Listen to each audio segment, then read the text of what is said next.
Avengers Endgame. Ash finally winning a Pokemon League. The breakfast menu that comes with the hash brown sides that only appear before 11 a.m. There are things in this world we have to wait for minutes, hours, days, weeks, months, even years. The question at the end of the wait, was it worth it? Yo, I don't care, Radical Red 3.0 is here! Yo!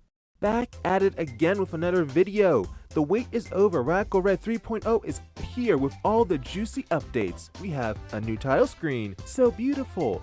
Follower Pokemon. Finally, we ride at dawn, Palosan. Hisuian Pokemon. Wow, is this Pokemon Legends Arceus? Z moves. Wow, is this Pokemon Sun and Moon? All new exclusive Sevian Pokemon. Oh yeah, it's Pokemon Radical Red. New overworld skills. I'm never looking at another do that ever again.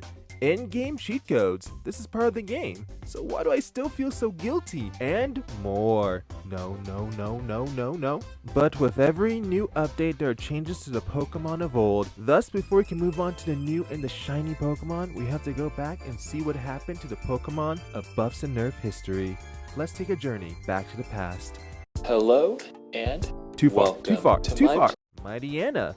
It doesn't get any changes, at least not anything that will change its ratings, but some of its most important moves, like Fire Fang, Ice Fang, and Thunder Fang, got their accuracies boosted to 100%. In fact, a lot of moves in this update with 85 to 95% accuracy got changed to 100%. Moves like Hammer Arm, Rock Tomb, and Steam Eruption. Also, a bit of a minor correction. I said Jaw Lock trapped you and the opponent in the last Mighty Anna video. My bad. Jaw Lock does not trap the user, just the target, a change made in Radical Red. Gyarados. This Pokemon got rated 2 out of 5 based on the fact you could sweep Koga completely with it, and also its early access to its Mega Stone. Which, first of all, the Koga strat does not work anymore, and early access to the Mega Stone is kind of a dumb reason to give a Pokemon a boost in points. So for those reasons, we are changing the 2 out of 5 to a 0 out of 5, because basically Gyarados is the same Pokemon. It acts the same way as it does in any other game. By the way, the waterfall for HM is back in the game, so congrats Gyarados and Swampert, I guess. Magmortar. It can now learn Terrain Pulse from TM. Terrain Pulse is kind of like Weather Ball, but for terrain instead of weather. So Terrain Pulse has 50 base power, which becomes 100 if terrain's on the field, and it gets the Mega Launcher boost, so in the end 150 boosted power. Kind of a fun thing to throw into a terrain team. Also, by the way, I would show what Terrain Pulse looks like, but right now I cannot find it. I have no idea where it is, so if anyone knows where it is, let me know. No change to Magmortar's rating. Salamence. Originally I gave Salamence a 1 out of 5 on the nerf scale, but that's really confusing and kind of arbitrary, so instead I'll just put a negative sign in front of it. There we go. All makes sense now, right? Now that that's cleared, Salamence is now a positive 1 out of 5 on the buff scale. Why? Well, Mega Salamence isn't nerfed anymore. Its attack stat, which was once a 135, is now back to 145, and it still has access to Wish and Refresh. Grappa Lock. This Pokemon now evolves at level 36 instead of having to level up with the move Taunt. Why? Because Taunt is actually unavailable in hardcore mode / restricted mode, but no change overall in rating. I'm sorry, I think it's funny if someone tried to evolve their Cobblepus, but didn't realize they couldn't because the move they needed to evolve it just didn't exist. Anyways, Calyrex, Spectre, Glaceon, how y'all doing? Corbinite, this Pokemon that once evolved at level 60, now evolves at the normal level of 38. Does that mean Corbinite gets a 0 out of 5? Not exactly. It still gets to move Iron Defense at level 60, which normally can only be learned by TR in Sword and Shield. Is it groundbreaking? Definitely not, but it is something. Corbinite gets a 1 out of 5, which is a big old jump from its negative 4 out of 5. Evie.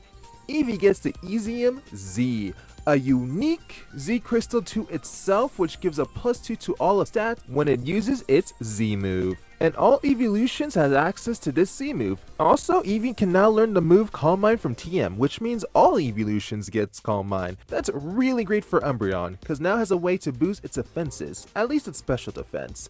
Raise its special attack too, so it can now be offensive Pokemon? Yeah, sure, might as well give a knife to a wet noodle while you're at it. Speaking of Umbreon, it now learns the move Sucker Punch at level 25 instead of Assurance. Don't worry all you Insurance fans, it still gets as a move relearn a move. Sucker Punch now gives its stat priority at 105 boosted power. It's not bad, but no changes to rating. Vaporeon, and now learns the move Water Pulse upon evolution instead of Water Gun. That's it. I think it's obvious. No change in rating.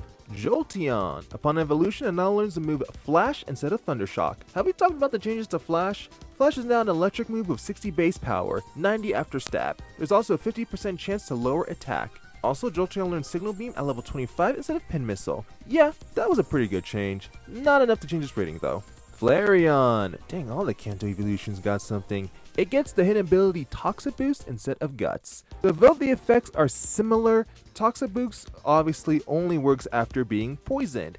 But you don't get damaged by the poison, a change made in Radical Red. Overall, it's a better version of Guts. Also, its defense is increased by 10 to give the same base stat total as the other evolutions. Also, it gets the move Stomping Tantrum from Move Tutor. My bad, I forgot to mention it last time. You know, with Toxic Boost giving it that boost in power, acting like Comatose, in which after Flareon's poison, it's immune to all negative effects of stats conditions, in addition to its faster speed than Vanilla, I want to give it a 3 out of 5, 1 point higher than its previous rating. Glaceon. This is the last evolution, I promise. At level 50, it learns the move Last Resort, which is necessary for every evolution to use the EVMZ. Also, it gets Earth Power, which I forgot to mention last time.